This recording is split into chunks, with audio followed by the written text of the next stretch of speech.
Hello everyone, welcome to study blog with Shivendra. कैसे हैं आप सभी और कैसी चल रही है आप सभी की प्रिपरेशन? आई होप सभी अच्छे होंगे, अच्छे से अपनी प्रिपरेशन कर रहे होंगे।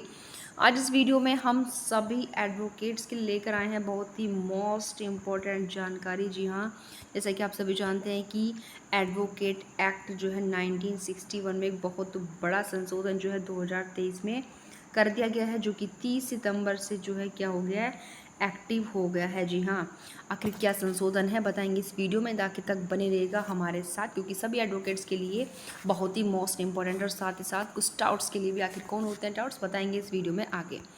देखिए, जैसे यहाँ पर आप लोगों को लिखा हुआ दिख रहा होगा कि केंद्र सरकार ने घोषणा की है कि जो एडवोकेट एक्ट आपका 1961 था, उसमें ये भी 2023 में रिसेंटली संशोधन किया गया, बहुत ज़्यादा बड़ा। तो उसको लिखा हुआ है कि ऐसा इसमें किया गया था कि वो 30 सितंबर 2024 से सक्रिय हो जाएगा। तो इसका मतलब ये जो आपका 30 सितंबर से एक्टिव हो गया है, ऐसा इस सेक्शन में जो है बताया गया था। और इसको बनाने का मेन उद्देश्य क्या है कि पूरे होल ओवर इंडिया में जो लीगल प्रैक्टिशनर होंगे, उनका जो गवर्नर है, यानी कि जो शासन है, उसमें महत्वपूर्ण बदलाव की शुरुआत ये एक्ट करता है। आखिर ऐसा क्या इसके अंतर्गत किया गया है, तो ये यहाँ पर देखते हैं। सबसे पहले आपकी जानकारी के लिए हम थोड़ा सा यहाँ पर बता दें कि जो आप अधिवक्ता संशोधन अधिनियम 2023 देख रहे हैं, इसको जो है 1 अगस्त को ये राज्यसभा में पारित हो गया था, और जो शीतकालीन सत्र था उसमें ये लोकसभा में पारित हो गया है। और साथ ही साथ 8 दिसंबर को जो है राष्ट्रपति की कंसर्ट जिसको मिलकर ये एक्ट बन गया। और साथ साथ आप देख रहे हैं कि अभी गवर्नमेंट ने क्या वो किया है कि 30 सितंबर से जो है प्रभावी हो जाएगा। तो ये चीज़ें आप यहाँ पर देख रहे हैं, तो इसका मतलब ये क्या हो चुका है, एनफोर्स हो चुका है। आखिर क्या जुड़ा गया ये देखते हैं इस वीडियो में। मेनली हम यहाँ इस वीडियो में आप लोगों के लिए केवल मेन अमेंडमेंट लेकर आए हैं, पूरा हम नहीं बताएंगे, ठीक है, क्योंकि वो चीज़ें आप खुद भी देख सकते हैं। बट हमारा मेन पर्पस क्या है, आपको कौन सा सेक्शन न्यू ऐड किया गया और सेक्शन में क्या मेन चीज़ें हैं, इस चीज़ से अवगत कराना है, ठीक है। क्योंकि संशोधन तो देखिए पीडीएफ के थ्रू कोई भी पढ़ सकता है, बट मेन चीज़ें क्या हैं, ये चीज़ों की जानकारी होना ज़रूरी है। तो इस संशोधन के थ्रू 45A सेक्शन जो है ऐड किया गया है एडवोकेट एक्ट 1961 के अंदर। इसमें क्या चीज़ें रखी गई हैं, देखिए अब तक क्या होता था कि जो एडवोकेट्स होते थे और उनके जो क्लाइंट्स होते थे डायरेक्ट नहीं होते थे, इनके बीच एक तीसरा पर्सन होता है जिसको कहते हैं टाउट, यानी कि जो कौन होता था, सिंपल लैंग्वेज में कहें दलाल या बिचौलिया, ठीक है। ये कहाँ इस व्यक्ति को, पर्सन को ढूंढ कर लाए, यहाँ चाहे कोई भी फील्ड हो हमारा, चाहे कोई रेलवे स्टेशन हो या फिर कोई भी सार्वजनिक प्लेस हो, यहाँ हर जगह इस पर्सन का आना जाना है, जिससे से व्यक्ति मिलते हैं और उससे कांटेक्ट करता है, और यहाँ एडवोकेट साहब से कांटेक्ट करता है, इससे यहाँ इस व्यक्ति को यहाँ से यहाँ लेकर आता है, क्योंकि इसका काम मोस्टली क्या है, घूमने का ही इसका काम है। इसके बदले क्या ले रहा है, इसके बदले ले रहा है पारिश्रमिक, प्रतिफल ले रहा है, शुल्क ले रहा है इसके बदले में, ठीक है। तो जो कोई भी काम यह है एडवोकेट साहब को दे रहा है, उसके बदले में क्या प्राप्त कर रहा है, प्रतिफल प्राप्त कर रहा है पारिश्रमिक के रूप में। तो ये इसकी मेनली क्या है, कमाई है। तो इसका मतलब क्या होगा कि एडवोकेट साहब का जो धंधा नहीं चला, तो उसने बिचौलिए लगाए हुए, दलाल लगाए हुए, जो क्लाइंट से ज़बरदस्ती पकड़ पकड़ कर क्या कर रहे हैं, उनके पास ला रहे हैं। तो कहीं ना कहीं ये क्या हो गया, एक प्रकार से एडवर्टाइजमेंट हो गया उनकी, किसका, एडवोकेसी का। जबकि प्रतिबंधित है कि कोई भी जो एडवोकेट है अपना विज्ञापन वगैरह नहीं इंक्लूड करेगा। तो देखिए क्या है, सेक्शन 45A में अगर हम आपको बताते हैं 7 सबसेक्शन यानी कि 7 पार्टों में डिवाइड है, बट हम यहाँ पर केवल मेन चीज़ें देखेंगे जो चीज़ें हमारे काम की हैं। तो मछली 45A ये सेक्शन ये बताता है कि दलाल होंगे कौन, ऐसा कौन बताएगा।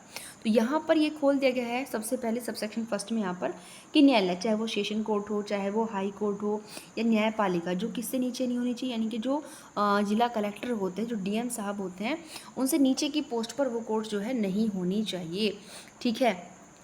उनसे नीचे की पोस्ट पर क्या होनी चाहिए, वो नहीं होने चाहिए, ठीक है। ऐसे न्यायालय के द्वारा ये सूची प्रिपेयर की जाएगी कि कौन व्यक्ति जो है वो दलाल की कैटेगरी में आ रहा है। तो सबसे पहली पावर यहाँ किसको दे दी, कोर्ट को, चाहे वो हाई कोर्ट हो, चाहे वो जिला न्यायाधीश हो, चाहे सेशन न्यायाधीश हो, चाहे जिले का मजिस्ट्रेट हो, चाहे रेवेन्यू ऑफिसर हो, बट क्या नहीं होना चाहिए, वो जिले के कलेक्टर की श्रेणी से नीचे का नहीं होना चाहिए। वो क्या करेगा, वो ऐसे लोगों की सूची प्रिपेयर करेगा जो कौन है, जिनके संबंध में साबित हो चुका है कि वो व्यक्ति कौन है, वो टाउट्स हैं, वो व्यक्ति दलाल हैं, और समय समय पर जो कोर्ट्स हैं उस सूची में परिवर्तन भी कर सकते हैं। तो समझ आया, सबसे पहले दलाल कौन होगा, इसके संबंध में सूची बनाने की पावर किसको है, कोर्ट्स को दे रखी है, जो कलेक्टर, जिले के कलेक्टर की श्रेणी से नीचे की कोर्ट्स नहीं होगी। और साथ ही साथ इन न्यायालयों को जो है यह देखिए साबित व्यक्तियों की सूची बनाएगा, जिनकी आदत से साबित हो चुका है एक व्यक्ति कौन है, दलाल है, और उस सूची पर जो है समय समय पर परिवर्तन भी किया जा सकता है। तो सबसे पहला इसमें इंटरफेयर किसको दे दिया, कोर्ट को दे दिया। उसके बाद मैंने यहाँ पर बात क्या आती है कि जो सूची प्रिपेयर की गई इसके संबंध में कुछ और भी बातें हैं। तो देखिए ये जो सूची प्रिपेयर की जाती है उस व्यक्ति का जो नाम है तब तक उस सूची में इंक्लूड नहीं कर दिया जाएगा जब तक उस व्यक्ति को कारण बताओ नोटिस नहीं दिया जाएगा भाई, क्योंकि जो लॉ है वो हर किसी को राइट देती है। तो वैसे यहाँ पर भी इन दलालों को, टाउट्स को राइट दिया गया है। पहले इनको क्या दिया जाएगा कि कारण बताओ नोटिस, कि आपने ऐसा क्यों किया, इसके संबंध में आप रीज़न बताओ। उसके बाद ही इनका नाम जो है न्यायालय किसमें, उस सूची में शामिल करेगा। उसके बाद अगर हम यहाँ पर देखें, ठीक है, तो यहाँ पर आप लोग देख रहे हैं व्यक्तियों की पहचान करने और सूचीबद्ध करने में सक्षम बनाएगा दलाल। अब कौन होंगे दलाल, देखिए इन्होंने यहाँ पर बताया हुआ है दलाल जिन्हें अक्सर शुल्क के लिए वकीलों के लिए व्यवसाय की मांग करते देखा जाता है। ये लोग क्या कर रहे हैं, ये शुल्क के लिए मांग कर रहे हैं व्यवसाय की, किसको, वकीलों के लिए। भाई क्या वकीलों को व्यवसाय नहीं मिल रहा, क्या वकीलों को व्यवसाय नहीं मिला, जो दलाल शुल्क लेने के लिए वकीलों के व्यवसाय की मांग कर रहे हैं। तो जब आप 45A का जो है जो 7 सबसेक्शन है उसका डी क्लॉज पढ़ेंगे, क्योंकि 7 सेक्शन जो 7वीं उपधारा है धारा 45A की, उसमें कुछ वर्डों को डिफाइन किया गया है, जैसे कि न्यायाधीश कौन होगा, अधीनस्थ न्यायालय कौन होगा, रेवेन्यू ऑफिसर कौन होगा, और 2D में बताया गया है यहाँ पर जो है दलाल कौन होगा। तो दलाल कौन है, जो किसके लिए, उस लीगल प्रैक्टिशनर के लिए व्यवसाय की मांग कर रहा है ताकि उसे भी कुछ प्रतिफल मिल जाए। और इस प्रयोजन से व्यक्ति कहाँ कहाँ पर बार बार आ रहा है, कोई भी सार्वजनिक रिसोर्ट हो, रेलवे स्टेशन हो, ठीक है, उतरने चढ़ने की कोई भी जगह हो, ऐसी जगह जहाँ पर लोग निवास करते हैं वहाँ पर बार बार आ रहा है, जा रहा है, और उस वकील के लिए गुहार लगा रहा है ताकि उसको बिजनेस मिल सके और उसको भी कमाई हो सके। तो कहीं ना कहीं आप देख रहे हैं ये न्यायपालिका की गरिमा के लिए कहीं ना कहीं ठेस है, क्योंकि एडवोकेसी जो है जुडिशरी का बहुत बड़ा हिस्सा है और एडवोकेसी पर ही पूरी जुडिशरी जो है डिपेंड होती है। अब सबसे बड़ी मेन बात क्या है, इस चीज़ की जांच करने के बाद उन्हें संभावित दंड का सामना भी करना पड़ेगा। आखिर संभावित दंड कितना होगा, तो यहाँ पर देखिए दंड दिया कहाँ पर है, दंड जो है धारा 45A की धारा 6 में दिया हुआ है कि जो व्यक्ति, जो दलाल है, वो दलाली करते पकड़े जाने पर उसे 3 महीने की सज़ा मिलेगी या फिर जुर्माना भी होगा जो कि 500 रुपये तक बढ़ाया जा सकता है। तो मेनली यहाँ पर सज़ा या जुर्माना जो 500 रुपये तक बढ़ाया जा सकता है, फिर दोनों से ही उनको पनिशेबल किया जा सकता है। तो आखिर उद्देश्य क्या है इस संशोधन को करने का, इस न्यू सेक्शन को ऐड करने का, कि जो कानूनी पेशे, जो लीगल जो पैसा है, जो पैसा है, लीगल पैसा है, उसकी नैतिकता को कमज़ोर करने वाली गतिविधियों को रोक सके। क्योंकि आपने ऊपर पढ़ा कि दलाल कौन है, जो उस अधिवक्ता, वकील अधिवक्ता के लिए क्या कर रहा है, व्यवसाय की मांग कर रहा है। तो कहीं ना कहीं ये लीगल जो पैसा है, ठीक है, इसको क्या कर रहा है, कमज़ोर करने वाली गतिविधियाँ, इसलिए इन पर क्या है, रोक लगाना है। ठीक है, और साथ ही साथ यहाँ पर क्या दिया हुआ है कि जो कानूनी अधिकारी होते हैं, लीगल ऑफिसर्स होते हैं, उनको अधिक एम्पावर्ड बनाया जा सके, कि भाई आपके अंदर खुद ऐसी पावर होनी चाहिए, ऐसा जो है आपके अंदर गुण होना चाहिए कि किसी दलाल की आवश्यकता आपको ना पड़े, लोग क्लाइंट खुद आपके पास अपना केस लेकर आएँ।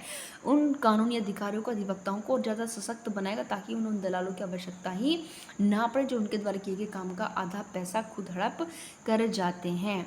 ठीक है, और इस प्रकार के जो इस अधिनियम के थ्रू अदालतों में उन लोगों के अदालत परिसर में प्रवेश करने पर प्रतिबंध लगाएगा ये धारा, जिनका नाम दलाल सूची में आता है, ताकि कोर्ट का जो एटमॉस्फेयर वो पवित्र हो सके और उसकी मर्यादा को बनाए रखा जा सके। तो ये जो है, ये मेनली संशोधन जो है यहाँ पर किया गया है, जिसको लागू भी कर दिया गया है। तो आई होप आप सभी को ये चीज़ें क्लियर हो गई होंगी। तो यदि आपने हमारे चैनल को अभी तक सब्सक्राइब नहीं किया है तो प्लीज़ हमारे चैनल को सब्सक्राइब करें, ताकि इस प्रकार का इंपॉर्टेंट नोटिफिकेशन आपको मिलता रहे। और इसके साथ ही साथ चैनल को लाइक और वीडियो पर कमेंट करना बिल्कुल ना भूलें। धन्यवाद।